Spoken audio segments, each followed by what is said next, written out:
Does Resident Evil Village PC port need work? Well, we're going to find out all that and much more on this episode of the Miami Geeks. Stay tuned.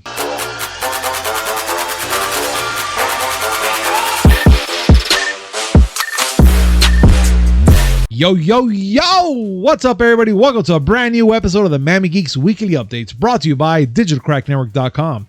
I'm your host, Punisher305, and with me, as always, old school gaming specialist, Uncle Willy. How's it going? Fantastico, sir. Fantastico. That is wonderful to hear. It's Wednesday. I'm dying for this week to end. Oh my God! In my defense, all of us. In my defense, I was dying for this weekend to end Sunday night. Oh my God! Well, you know what, Willie? That's fine. The weekend's almost here, and we got a lot of things that we got to talk about. But before we do talk about anything, guys, this episode is sponsored by D2D. Use promo code MIAGeeks10 to save 10% on your next purchase order. That's MIAGEEKS10. On caps, description down below. Use the promo code, copy the link, go to the place, shop, 10% saved, and you'll get cool things, guys. Like, for instance, these blue blockers right here, guys. You can't go wrong. With the 10% plus an additional percentage you already have off, you'll get these dirt cheap, and they're stylish, comfortable, and they actually work. We actually did a video on it many moons ago on how they work. So make sure to catch up on that. And if you're interested, buy these. These are awesome. And make sure to hit like, comment, subscribe, hit that notification button just to know when comes amazing news, which is 3 times a week. Mondays, Wednesdays, and Fridays, and a little something in between. Now, let's on with the show. Dude. Yeah. I mean, you need some honey for that throat. Nah, all natural, baby. Cuban.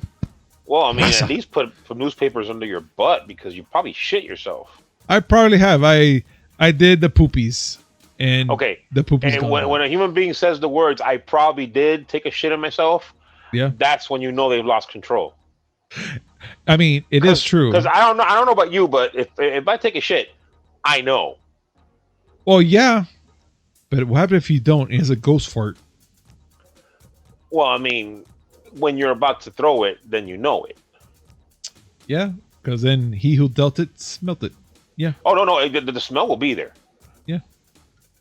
But okay, we've strayed far from the intended purpose of this we podcast. went straight from video game to flatulence. But let's get back on track, guys. And today's things that we're going to be talking about, guys, like, for instance, PlayStation Studios has over 25 PlayStation games in development, the Sony PlayStation boss has said. I didn't know nothing about this. I thought we were going to get games long before the whole PlayStation 5 was going to come out. But why is this something new now, Willie, that he's bringing it up? Well, I mean, first of all, this is not the head of Sony itself. This is the head of Sony's first-party game development. Ah, okay. Mr. Herman Holst.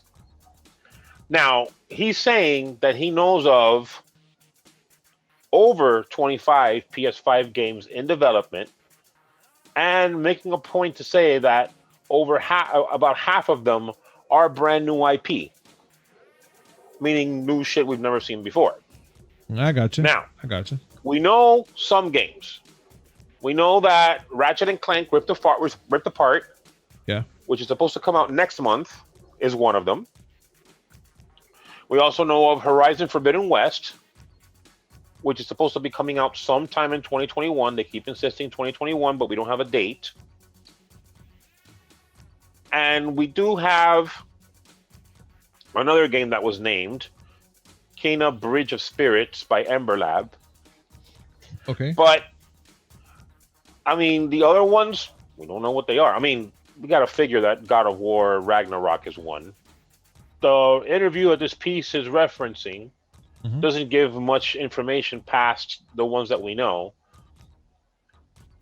But you got to figure they have something cooking. PS5's been out for a few months, and there's been a dearth of games. There haven't been too many PS5 big-name games. Yeah. Returnal was the most recent one. Again, a third-person bullet hell. Amazing, though, because I didn't expect it to be that interesting in a game. I didn't either. I didn't expect that at all. And With again, the I didn't whole know what to permadeath thing. expect.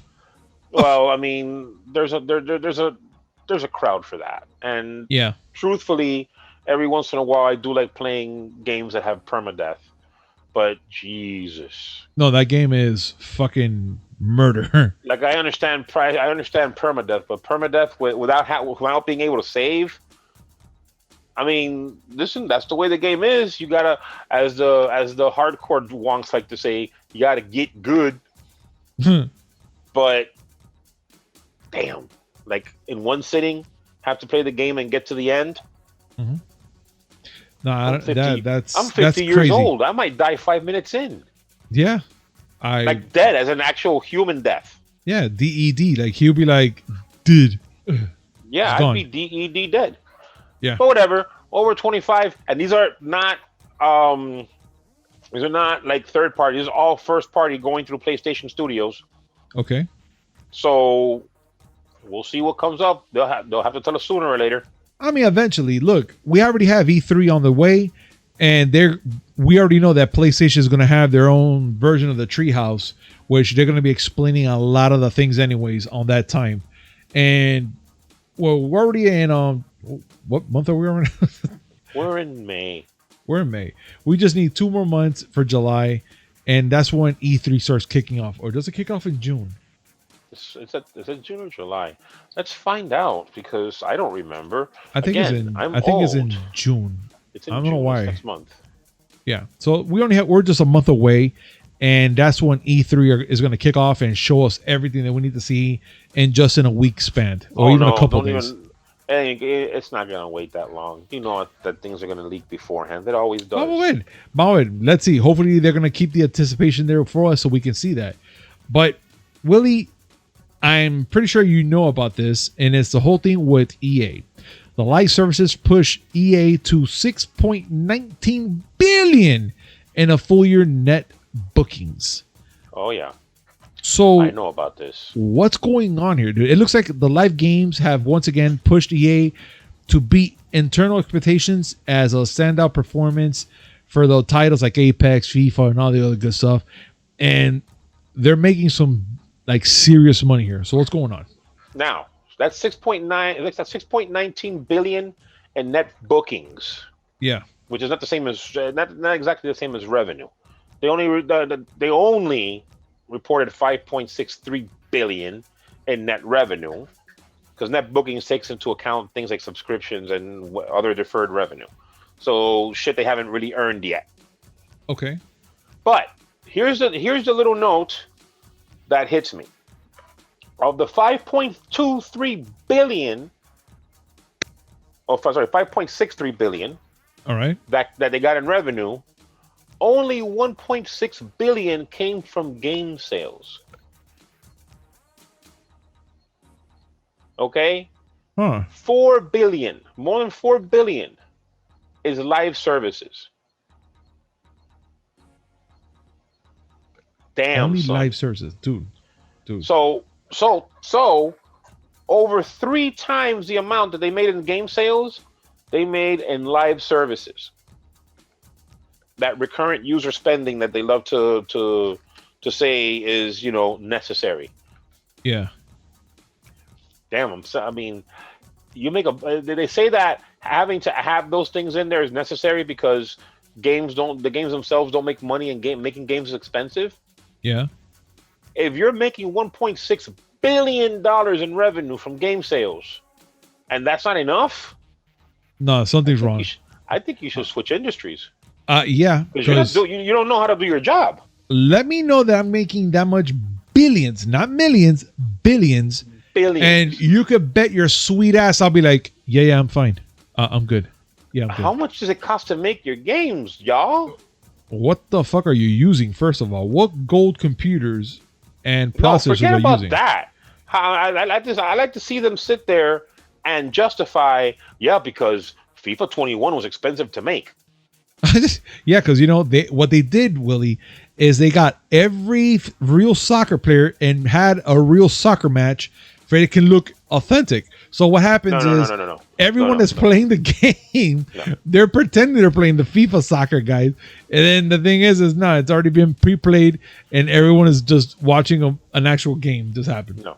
And they're paying them. See, the problem is this. The thing with FIFA is, like, the roster updates are extremely expensive. Not because it takes a lot of money to sit there and change the names of certain people.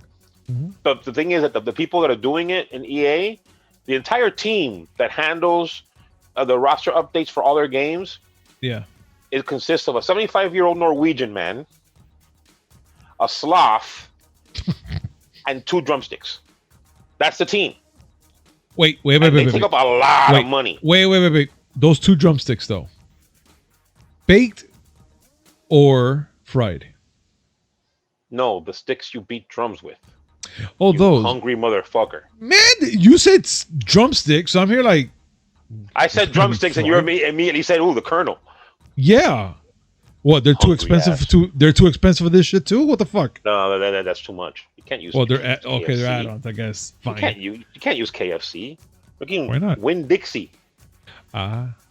Well, yeah. Winn-Dixies are really good too. Not even that. Dollar General. I'm sure they'll find some probably some dead chicken that's just laying around there. Yeah, bread that. Oh, that's nasty. But listen, you're the one that brought up chicken. I was talking about actual drumsticks. I'm pretty sure our viewers are thinking the same thing. They're like, "Oh, chicken," and then I just said, "Oh, no." Whatever. For fiscal year 22, they got big hopes. They're hoping what's their hope? The new Battlefield is going to get them more money because they are predicting net bookings of 7.3 billions. Wow, with Battlefield? Well, I mean, not just Battlefield. Obviously. Oh, okay. I was gonna say, I was like, shit. Whatever they're drinking, I want 6. Because remember, the game itself is not what makes them the money. No. It's all the fucking things that they buy and shit. That's something that businesses do a lot nowadays. Mm-hmm. Something else that I read up because I have to keep up with tech stuff. Vizio, you know Vizio. Yes. TV people. Well, the first 3 months of 2021, right? Yeah. They had a gross profit, I should say, of $48.2 million in sales. Did you know that they have advertising? What? And that they harvest viewer data? What? That was a question. Did you know that? No, I didn't say what. Well, Vizio has a platform they call SmartCast. Okay, I remember SmartCast. That uses viewer data to show targeted advertising. Think Facebook, but you have to buy the TV. Okay. That's the whole SmartCast division. Mm-hmm. During the same 3-month period, made $38.4 million. Jeez. So a lot of businesses see revenue not just from selling you something, but from but trying to sell you other shit or trying to serve you other shit. It ain't enough for them to sell you a TV. No. What channels you watching? Oh, really? All right, let me throw up some ads for you. Yeah, here you go. A little something for you and a little something for you. And then they go and they tell people, hey, these people are, these are the things that they're watching. They're going to look at your ad. Yeah. You're going to get paid because they're watching your ad. It's no longer about just selling you something. It's about trying to either get you to spend more money or use that whatever data they can generate from that product they sold you to sell that shit to other people. Money on top of money. Well, let's see, man. I'm again, once Battlefield comes out, let's see if that that thought of their prices is gonna go up to that much. But what do you guys think about this situation, guys? Do you think that EA is a little a little too much about their money because 6.19 billion? Listen, they make their money. Geez. They make their money. You go ahead. You make your money. Indeed, but shit, dude. I get pissed off when afterwards they go and say, "Oh yeah, we had record profits. We laid off 150 people." Like Activision Blizzard. Man, dude. And you know what? Speaking of Activision Blizzard, that's what I was going to tell you right now. Speaking about them, did you know, and just for everybody to know, that Overwatch 2 PvP stream is coming soon? Very next soon. week, in fact. Yeah, that's how soon they're coming. We're going to get our first look at the Overwatch PvP is coming next week on a live stream event with the devs of Blizzard. And I liked Overwatch. I enjoyed playing that game. So I want to see what they're going to come up with this part 2. And I'm pretty sure there's a lot of people on here on this stream right now, or not stream, on this listening, that they're going to be interested in playing Overwatch 2. And I'm pretty sure you guys are big fans of it.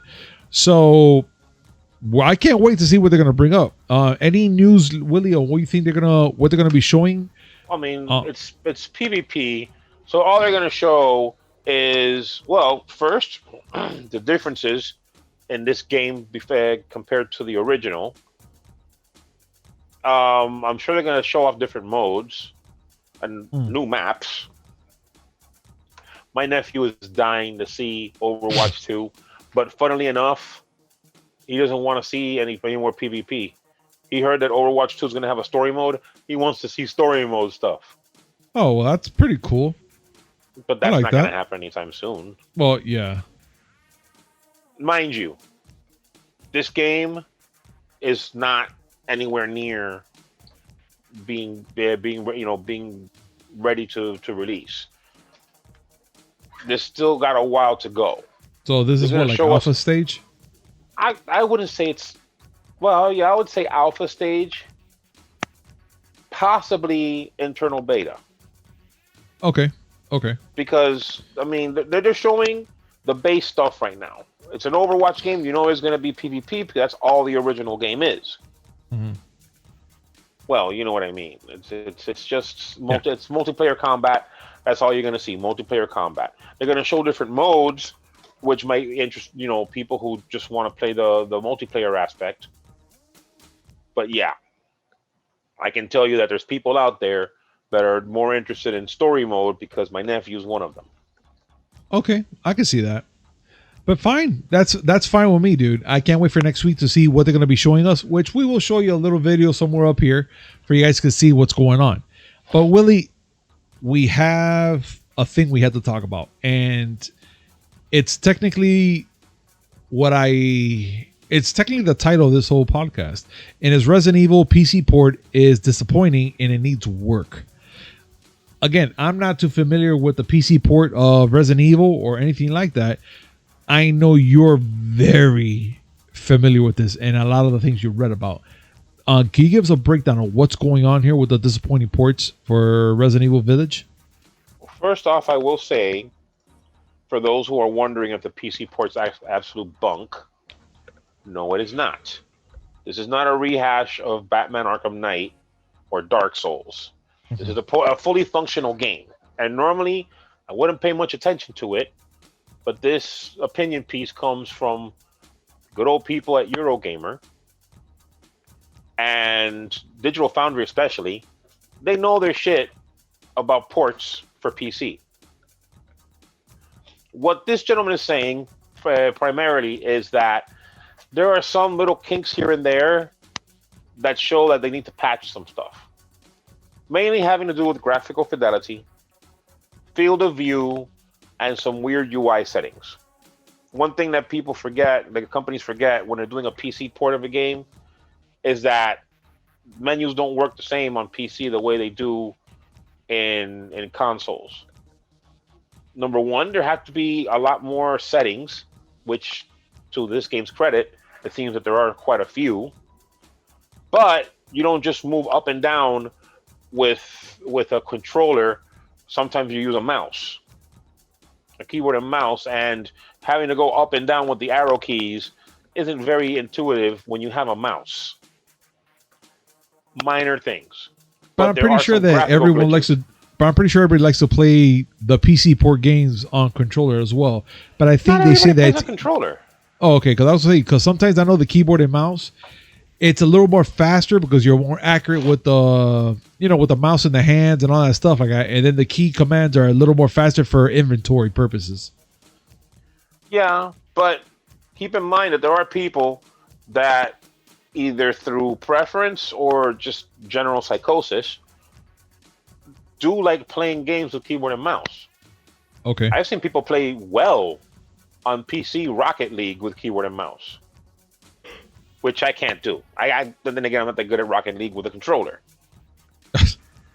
But having having options is the main draw of PC, and so is the ability to. I mean, depending on the power of your rig, having much nicer visuals. And without getting into too many details on things like SSAO or variable rate shading, which I think you got a nosebleed already. Yeah. I will say that graphically, it could be, according to this gentleman, it could be better. And I'm sure it's something that can be patched in later.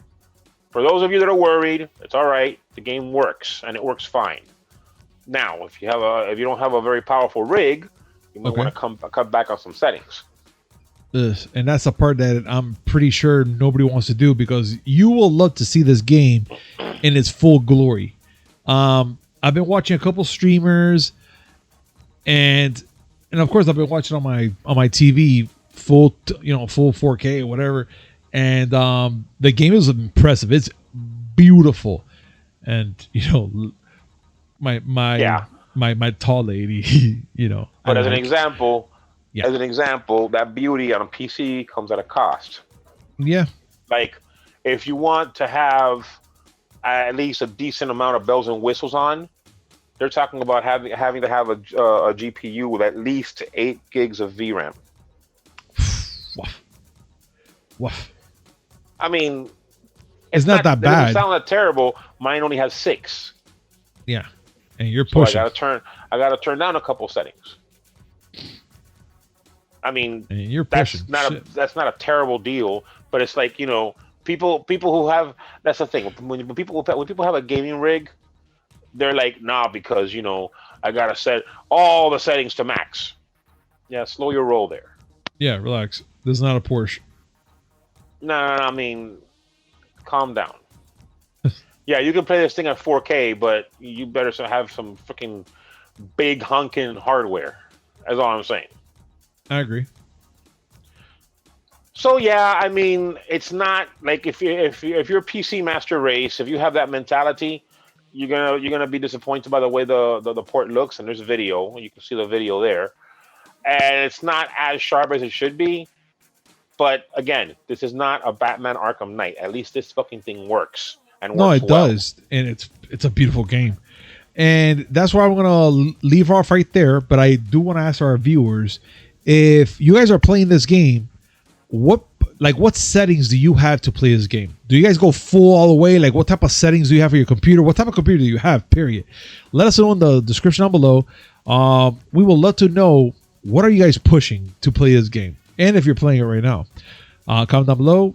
We'd love to hear your thoughts and have a conversation about it. But Willy, we're gonna go back to something I know for the fact you're gonna love, and is a classic game that's coming out to all ports, and is going to be coming out very soon, June 29th. And it's LucasArts classic Zombies Ate My Neighbors. It's going to be heading to all the consoles, well, all current consoles next summer. This summer, actually. So LucasArts game released an enhanced version of Zombies Ate My Neighbors on the Nintendo Switch, PS4, PC, Xbox One, and it's coming out on June 29th, guys. And for those who are like, hey, what happened to the PS5? Guys, remember, we can play PS4 games on the PS5, so win-win. We're good. So this is going to be freaking fun, and I think it's going to be fun. I haven't played this game in a long time, so I can't really remember too much of it, but yeah, I get the whole gist. The zombies ate my neighbors, so there's no lost about here, like how you play the game. What's this game about? Is there a plot? No. It's just that. Listen. Yes. I take offense with what you said, because first of all, don't make it sound like I am the only one that's happy about this, because you like this game too. Yeah, but the thing is, Willie, as much as I do love the game, you hold it a little more closer to your heart because it's an older game and it's a fun awesome game. That's what I was going to tell you. It is a fun fucking game. But this game was you hold it a little closer too. This game was made by Konami at a time when Konami still made games and they were good. And it's not just Zombies Ate My Neighbors. It's Zombies Ate My Neighbors and the sequel, Ghoul Patrol. Oh, that's you even get better. Both of them. The game's awesome, folks. And you have it looks just as good as it did back in the days. And you get online multiplayer, so you can play co-op. It's a lovely thing. Oh, I can't wait. That sounds badass to me. The only thing I don't see here what is if it has couch co-op. Oh, side by side, technically?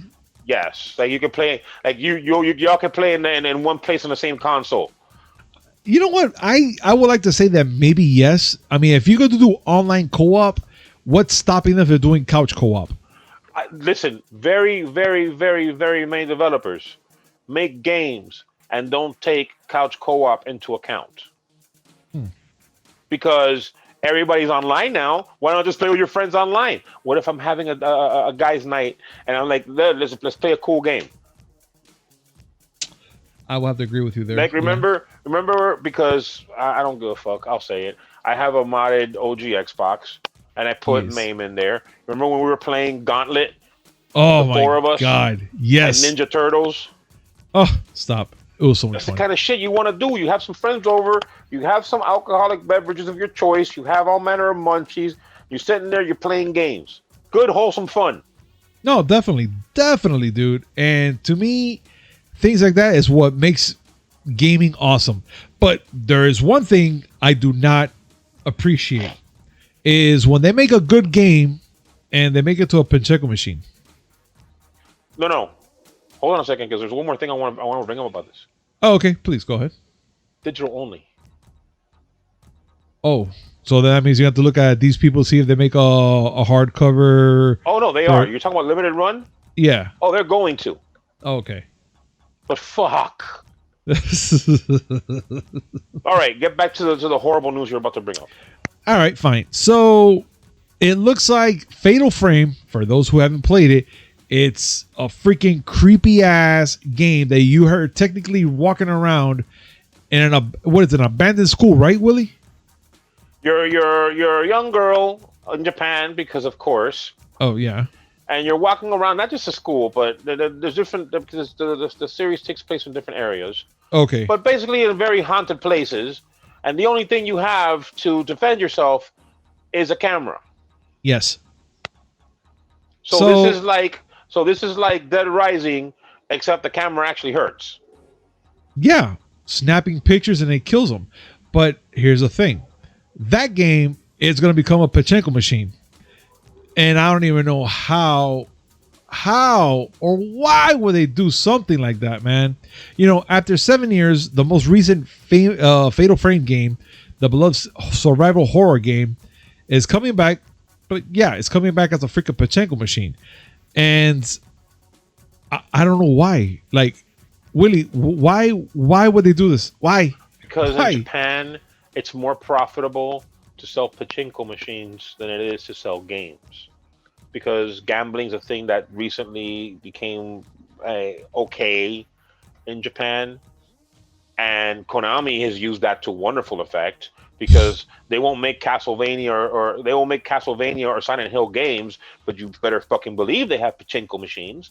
3 things about this piss me off. What? 1, the fact that yes, we haven't seen a game since it came out on the Wii U, which wasn't that great of a game. But yeah, let's not make a game. We're going to make a pachinko machine. Yeah. 2 is the fact that it looks gross. Yeah. It just looks gross. And 3, the fact that I can't yell at Konami for this. Because No, this you is not can't. Konami's. It's not their This is a pachinko machine. This is a Tecmo. This is from Tecmo Koei. So another company. What are we going to start? Is there at any point we're going to start seeing Dynasty Warrior pachinko? Does that exist? Doesn't it?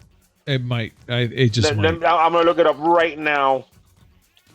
I'm going to look it up right now. Yeah, Willy has to because I don't. It doesn't. It fucking exists. It. Put this atrocity up on screen right now. Oh, of God, course it exists. This, ladies and gentlemen, is tap dancing. No good. Christ. No good. My God.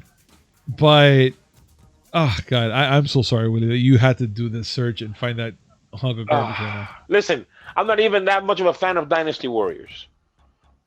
I'm not. Thankfully, no, wait, hold on a second. They can't. They can't. What? I'm not even going to say it because I'm afraid if I say it, I'll will it to existence. You motherfucker. What game? What game?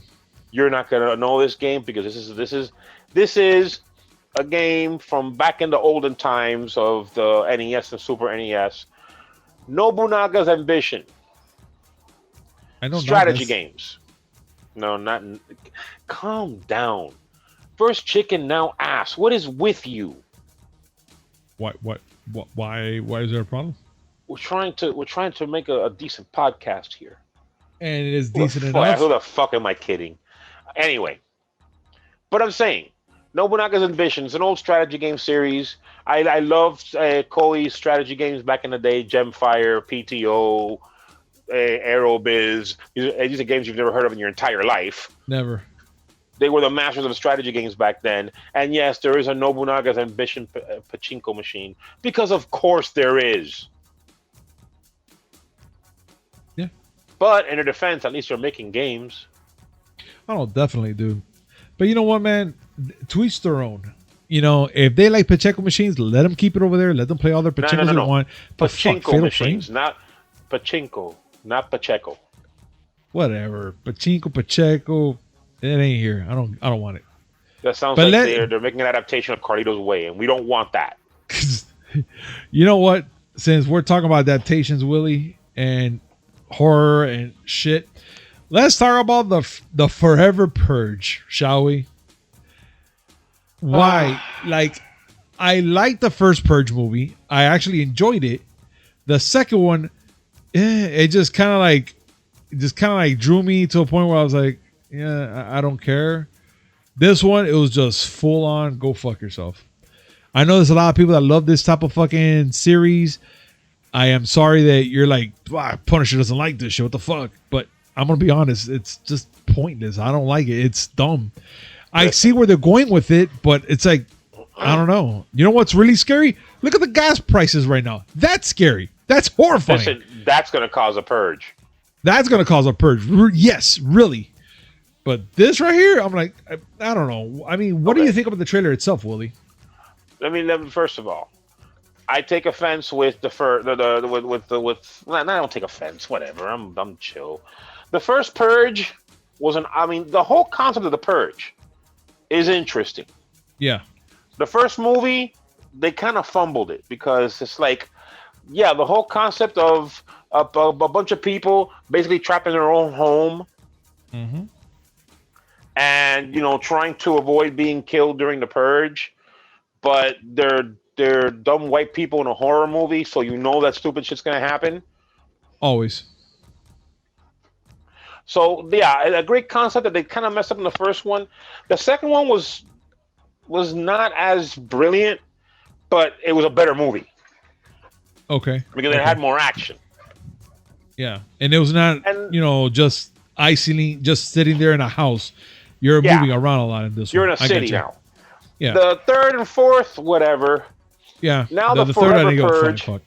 Like the concept of all the movies has been pretty cool. Oh, a presidential candidate happens to be campaigning and during the Purge. Okay, all right. And now this one, the Forever Purge, because of course Texas. Yeah. The Purge has ended. People are like, all right, it's all done. We're gonna go and clean up. But there's a group of people evidently that think that the Purge should go on forever. Hence the title of Forever Purge. And again, of course, Texas. Yeah. So say whatever you want. Listen, say whatever you want about Florida. 99% of that shit is true. Yeah. But at least we don't open carry here. But yeah, so just saying. Yeah. So all this is it's gonna be happening, going down in July 2nd. If we do get some passes to go see this, well, I'll definitely go see it with Willy and whatnot. But it's not gonna be a for sure thing because wait. Too big with go see it. You think I'm gonna go to a movie theater now? I mean, if it's free. I mean, if it's free, I'll go. Yeah. I'm not gonna pay for it. I'll do free. But I'd like to go to Cinebistro. I keep bringing that shit up, but especially for horror movies. Cinebistro. Oh, Cinebistro. Especially for horror movies, because every time I've gone to a horror movie at a regular movie theater, the bunch of people that are there, they're younger and they're louder and they scream at everything, at every fucking thing. Yeah. Like the opening credits. Ah! Really? The opening credits scared you? It was pretty terrifying. It scared me. A little. What was the last movie that I went to go see at a regular movie theater? I think it was. Wasn't it Annabelle? No. Yes, it was. It was Annabelle creation. No, La Llorona. La Llorona. Okay. That one was in Cinebistro. And I refuse to call out a horror movie unless you want to use the word horror as in that movie was a horror to watch because it was a horrible movie. She ain't that cute. I was more entertaining than that movie, and you have cousin Jose as evidence. Yeah. Oh, she is the most beautiful woman in all of Mexico. First of all, racist. Yeah. And second of all, she wasn't even all that cute. At all, dude. There was no. I looked at. I could have done better. Nothing against the woman. I'm sure she's a wonderful person, but the most beautiful woman in all of. Do they not know who Talia is? Have they never seen a picture of Salma Hayek? Oh my God. Give me a break. Give me a break. You know what, man? Screw that. So that's that, guys. And also in news, we have that Zack Snyder breaks silence on J.J. Abrams' Superman movie. It looks like the Man of Steel was the first installment in the DCEU, and introducing Henry Cavill as a hulking Superman. Of course, he was badass. But it looks like there's a new Superman coming soon. And it's a big screen as J.J. Abrams is reportedly developing this movie as well with a black actor. So this is technically the black Superman that we've been talking about. And Henry Cavill pretty much was talking about it. He's like, look, my feeling is that I love J.J. Abrams. I love what he's done in the past, and I'm interested to see what happens. It's a bold and cool, probably even a long overdue movie, but it is what it is, and I'm pretty sure that he can't wait to see it. So in other words, this is just him saying it, dude. I'm okay with it. His main thing is that yes, okay, he's cool with J.J. Abrams, and I think the concept of introducing a black Superman is good. Yeah. But that he sees Henry Cavill as Superman. Yeah. He's gonna say that. I mean, he has sour grapes. He's recently gone out, I wouldn't say bad mouthing, but basically not talking well of Warner Brothers. And they did him wrong. I'm sorry. Everybody knows this. Warner did him wrong. And yeah, I mean, that's messed up. So you get let go of your job, and the people come up to you and ask you, hey, what do you feel about the new guy doing it? Like imagine that right now. You lose your job right now. And then everybody's sitting there talking about how you like your replacement. Yeah, that'll suck ass. I mean, I wouldn't be happy about it. I'm like, the very first thing I'll probably say is the Purge a thing now? I mean, it is kind of bothersome and stuff like that for something like that to happen, especially for, to an actor like that, dude. And, and again, it's true. WB did do them wrong. They did them wrong. They did them really wrong. But we have that, and we also have the Guardian Galaxy actor Dave Bautista offers criticism on Marvel's handling of Drax. Willie, look, we already know that Guardians of the Galaxy 3 is going to be the last installment for the Guardians series. And Drax, Dave Bautista, pretty much thought that they were going to have like a spin-off movie with him and the Mantis and stuff like that to do certain things on there. And it looks like it just fell flat. Nobody really give a fuck. So it looks like, Dave Bautista is pretty much, he's hurt. I get it. He's hurt. This is something that I'm pretty sure that he didn't want it to happen. And from what it looks like he's talking about right now, he just wants to give like, his 2 cents. Willie, do you know anything like what he brings up or what he says by any chance? I will say this. He didn't actually diss Marvel. His exact quote when he was asked about Drax, the exact quote was, "That role changed the trajectory of my life. It's always going to be special to me. Now that I'm 4 films in, I really wish that they would have invested more in Drax personally, because I think Drax has more of a story to tell. I think Drax has a really interesting backstory, which they dropped the ball on. That's no dig on Marvel. They had their slate. I know what they're focused on. That's what they have slated out. But man, I think they really missed the ball on Drax. He has such a great backstory." And I gotta say, I kind of agree. Yeah. Again, not a dig on Marvel, but that's what they wanted to do. That's what they do. But I think in a way, that's why Disney Plus was set up the way it is, where they can have smaller stories that get more into the personal shit. Yeah. Because the amount of characters that they want to introduce into the MCU, and the amount of characters they have, it's a lot. It's a lot. It's a whole heaping hell of a lot, and they can't sit there and focus on every single person's little story. Which is true. It's true, though. A thing of Drax and Mantis and how they get along. That's a great idea, and I am sad that they didn't pursue it further. But it is what it is. Between you and I, let's say they were to do a short or a mini series about that. Will it been something that you were like, oh yeah, I could watch 8 episodes of this, or will it be enough to say like a short? Like let's say, usually how Disney Pixar usually has like a good 5-10 minute, little thing there. Do you see that being a 10-minute little sketch for them, the Mantis and Drax type of thing? Maybe unless they have something solid. solid. A Mantis and Drax thing where it's just their continuing adventures together. I think there's enough meat on that bone for a small series. 6 episodes. Falcon and Winter Soldier was only 6 episodes. Yeah. You don't need to go the Netflix route and order 13. No, you're absolutely right. Okay. But that right there would have been interesting. That'd been good. That would have been good right there. But it could have been interesting because he's not wrong. Drax's story, well, in the comic books, is a little more complicated. Yeah. But Drax has a story that would be worth examining. Truthfully, they all do. Yeah.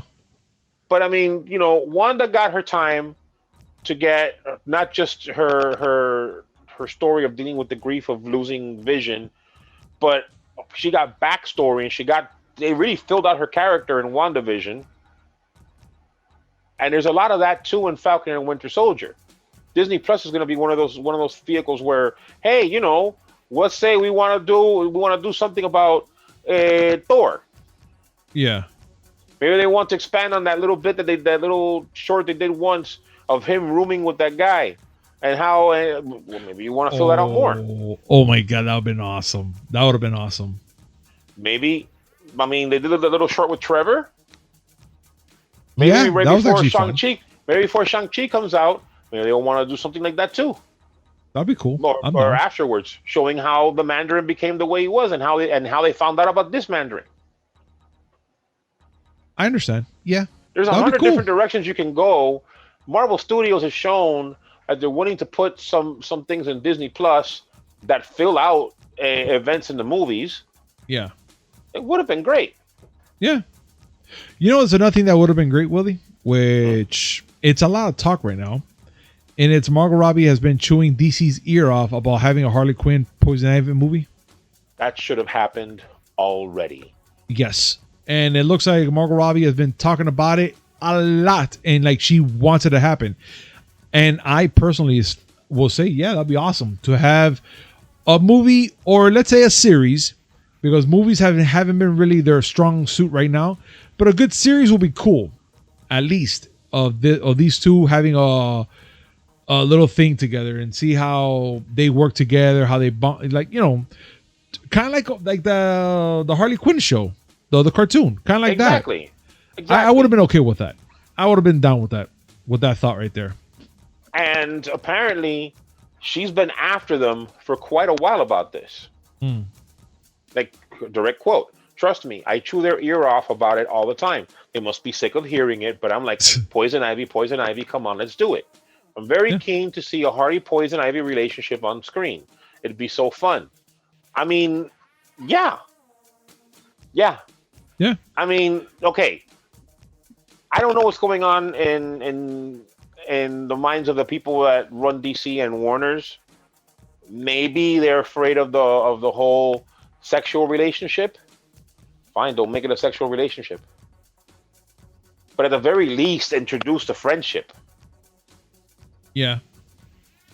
Because, I mean, you know, mine's out the gutter perverts, me being one of them. I mean, it doesn't have to be all about Poison Ivy and Harley Quinn bumping uglies. No, at all, dude. It could just be about them. It's true. And yeah, they need a reason to bring Poison Ivy out. Poison Ivy is marketable, Warners. I don't know what the hell you're thinking. You did a good move with Margot Robbie as Harley, despite the fact that she hasn't been in anything good yet. I mean, depending on your opinion of Birds of Prey. And I'm hoping that, you know, James Gunn's Suicide Squad actually does some justice to the character. I hope so too, dude. I really hope. But whatever, I mean, like, there shouldn't be much thought into this. No, at all, dude.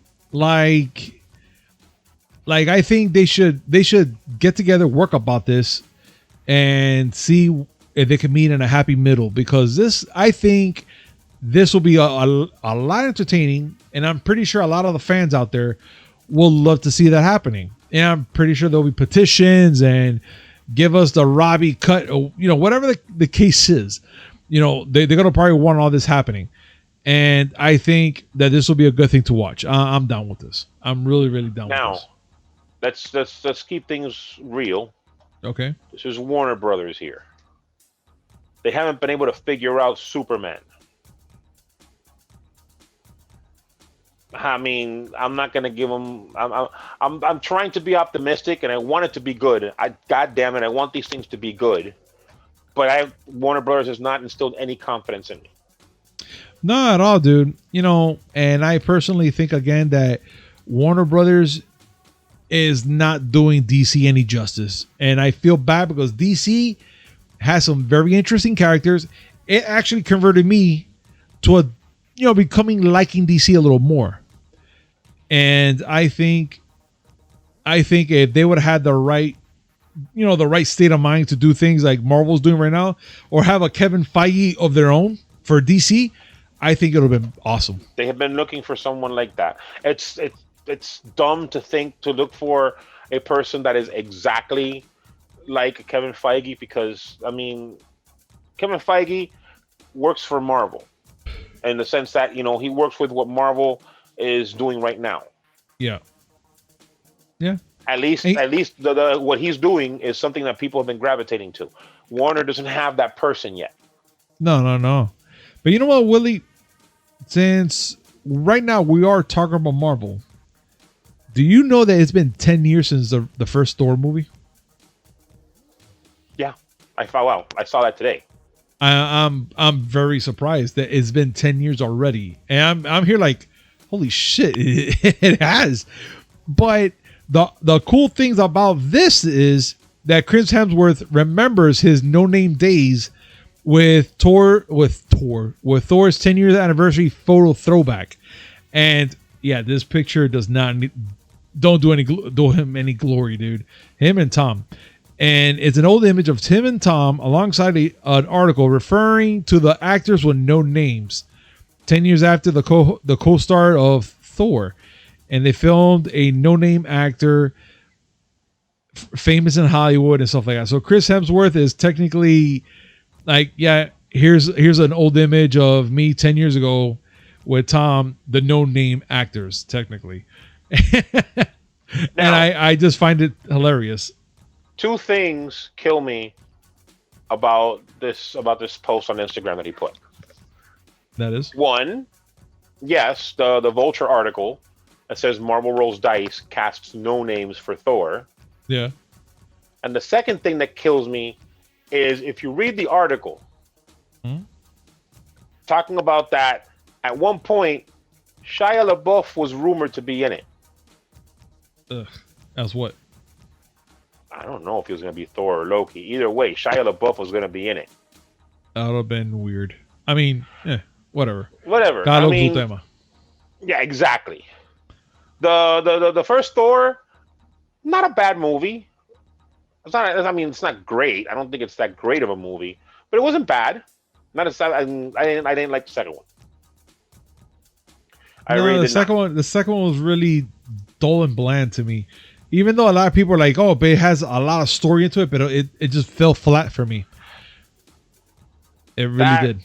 That movie was the one that I think highlighted everybody's problems with Marvel back in those days, back before Kevin Feige 100% ran everything.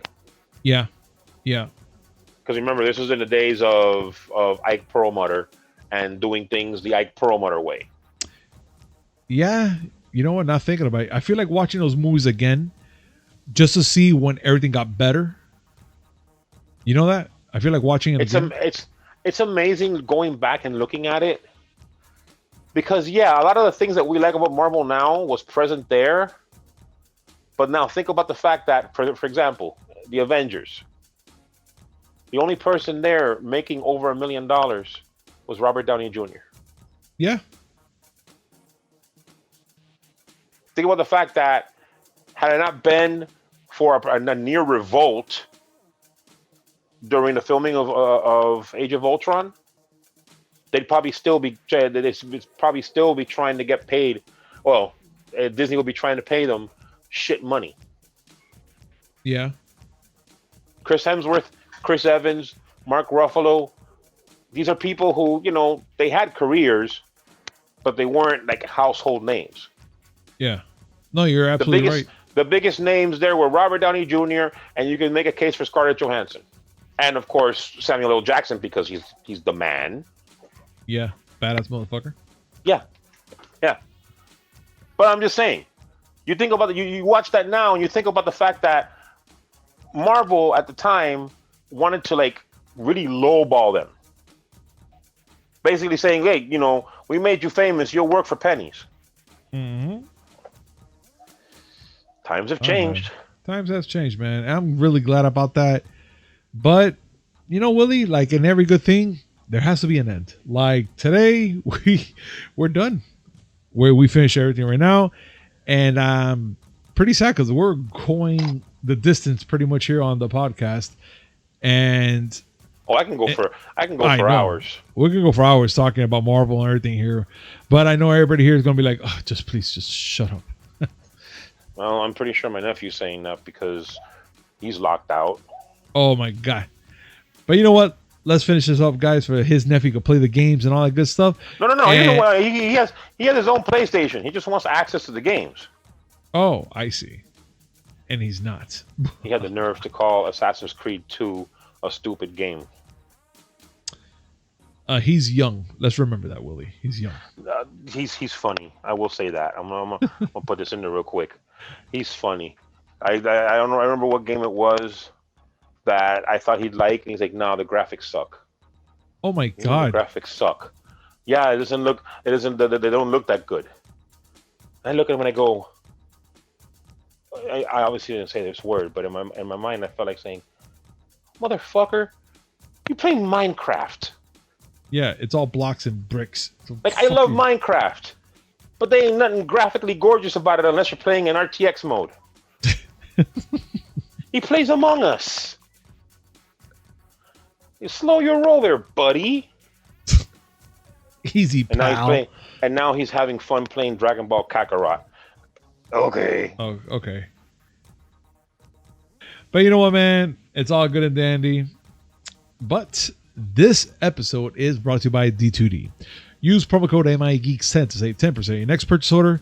That's MIAGEEKS10. All caps, description down below, guys. Remember, promo code, copy, paste, save money, get awesome guys like these and a shaker and stuff like that for a good price.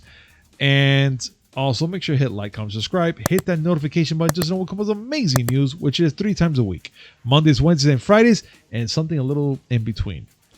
Thank you so much, guys, for joining us, and we'll see you next time. Peace!